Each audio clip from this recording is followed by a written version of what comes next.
ఎదిగిన కొద్దీ ఒదగవని అర్థమందులో ఉంది.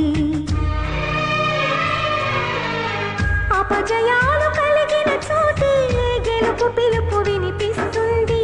ఆకులన్నీ రాలిన చోటే కొత్త చిగురు కనిపిస్తుంది.